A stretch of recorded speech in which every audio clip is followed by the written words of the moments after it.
Hello viewers, welcome back to my channel. இந்த குளிரும் மழையுமா இருக்கிற இந்த சீசனில் சுட சுட காஃபி டீயோட அருமையான ஒரு ஸ்நாக் எப்படி பண்ணாலும் பார்க்கலாமா?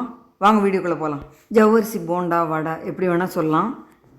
ஒரு கப் மாவு ரெண்டு தடவை வாஷ் பண்ணிவிட்டு தயிர் விட்டு இதை நல்லா மிக்ஸ் பண்ணி இந்த மாதிரி முங்குற அளவுக்கு தயிர் விட்டு மிக்ஸ் பண்ணி ஒரு 3 மணி நேரம் ஊற வச்சுக்கணும்.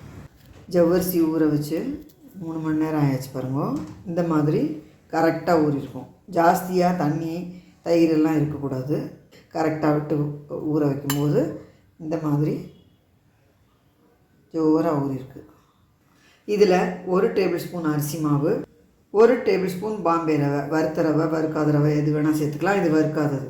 இதுக்கு தேவையான உப்பு, ஒரு உருளைக்கிழங்கை பீல் பண்ணி வச்சுருக்கேன். இதை இந்த மாதிரி துருவி இதில் சேர்த்துக்கிறேன்.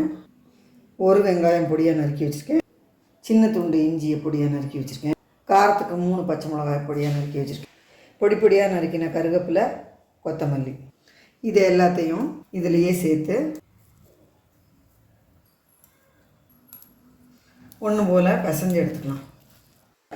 1 டேபிள் ஸ்பூன் அளவு தண்ணி இதை சேர்த்து நல்லா மிக்ஸ் பண்ணிக்கலாம். இந்த மாதிரி நல்லா சேர்த்து பிசைஞ்சாச்சு. திக்காக இருக்குது பாருங்கள். மாவு இந்த மாதிரி இருக்கணும், இல்லைன்னா ஜாஸ்தி எண்ணெய் குடிக்கும்.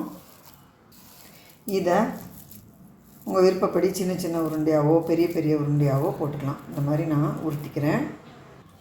இல்லை வடை மாதிரி தட்டியும் போட்டுக்கலாம், சீக்கிரமாக வேகும். இந்த மாதிரியும் போட்டுக்கலாம். இப்போ நான் இந்த ஷேப்பில் தட்டி வச்சுக்கிறேன். இது போல் ஒரு 5-6 பண்ணிவிட்டு அப்புறமா வேக வச்சுக்கலாம். இப்போ இந்த மாதிரி தட்டி வச்சுட்டுருக்கேன். உருட்டியும் போடலாம், உருட்டி போட்டால் போண்டா, தட்டி போட்டால் வடை. காஞ்ச எண்ணெயில் 1 பை 1 ட்ராப் பண்ணி ஸ்டவ்வை மீடியம் ஃப்ளேமில் வச்சுட்டு இதை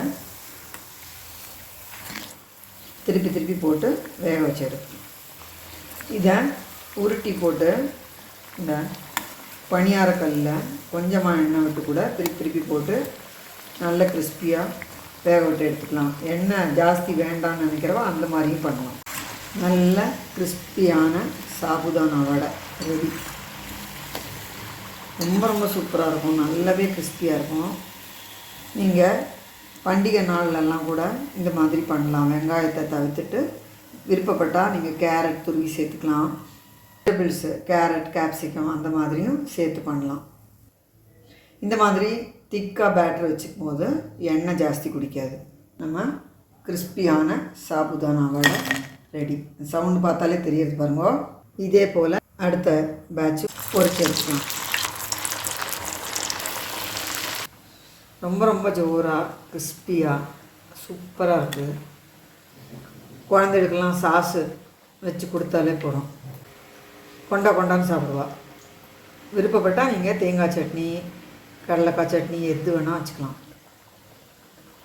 பண்ணுறது ரொம்ப ஈஸி. வியூஸ் கண்டிப்பாக ட்ரை பண்ணி பாருங்கள். இந்த வீடியோ எல்லாருக்கும் யூஸ்ஃபுல்லாக இருக்கும்னு நினைக்கிறேன். லைக் பண்ணுங்கள், ஷேர் பண்ணுங்கள், சப்ஸ்கிரைப் பண்ணுங்கள். தேங்க்யூ ஃபார் வாட்சிங்.